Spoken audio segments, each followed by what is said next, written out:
vous avez lancé des études cliniques, vous disiez tout à l'heure, aux États-Unis. Donc, votre logiciel a été utilisé dans les études cliniques. Vous n'étiez pas promoteur, vous l'avez fait en partenariat, mais on a quand même travaillé sur des sujets ensemble. Ça a impliqué des évolutions encore de votre assurance pour cette étude. Ouais. Oui, Synapse Medicine a participé à plusieurs études cliniques, que ce soit en France comme aux États-Unis, et n'a jamais eu le statut de promoteur. Mais ça n'a pas empêché qu'on ait dû adapter nos contrats d'assurance pour être, oui, c'est des activités à part et pour continuer à être couvert de la meilleure des manières. Et du coup, afin de nous sécuriser dans ces différentes études, Anlina va rajouter dans nos contrats une garantie spéciale qui c'est pour les fournisseurs de l'eau clinique non promoteurs. Donc liée à la mise à disposition des solutions de Synapse dans le cadre de ces essais. Et, euh, et voilà, ça, je crois que c'est la dernière modification À ce de nos jour. contrats à ce jour. Exactement. Donc, dans le cadre des études cliniques, vous savez peut-être que le promoteur, donc le régulateur, il veut voir qu'une seule personne dans une étude clinique, c'est le promoteur qui prend la responsabilité pour tout le monde. Donc, lui, il a une obligation légale d'assurer l'intégralité des parties prenantes à l'étude. Ce qui implique que le fabricant qui fournit des lots cliniques comme Synapse, il n'a pas d'obligation réglementaire d'avoir une assurance pour cette étude. C'est le promoteur qui s'en occupe. Sauf que le promoteur, et particulièrement l'assureur du promoteur, rien ne lui interdit, s'il est activé pour des dommages dans le cadre de l'étude, rien ne lui interdit d'aller exercer un recours contre le tiers qui est au final responsable du dommage qui a été causé dans l'étude. C'est lui qui est responsable en premier rang, mais il a le droit de faire des recours.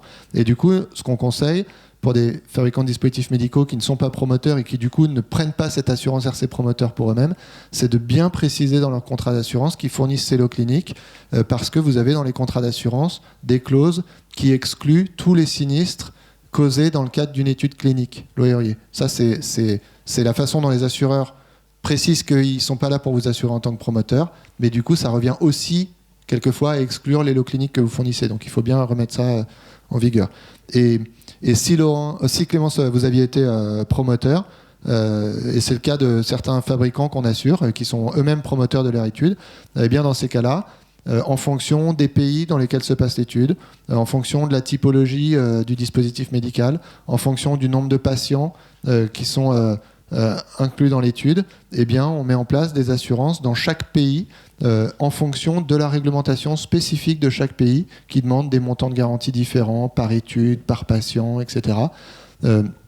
Avec comme souci principal d'avoir toujours des garanties conformes aux spécificités du pays dans lequel votre étude a lieu et d'avoir des attestations qui soient aussi conformes à l'attente de l'autorité de contrôle qui va valider l'étude et qui soient émises dans le délai qui correspond à votre planning. Et bien souvent, elles doivent être ensuite revues, le délai de l'étude se rallonge, le nombre de patients augmente, un centre additionnel est ouvert, etc. Et du coup, il faut pouvoir toujours la faire évoluer et avoir ce tempo d'avoir toujours les attestations dans les temps pour pas que ça ralentisse vos échanges avec les autorités de contrôle.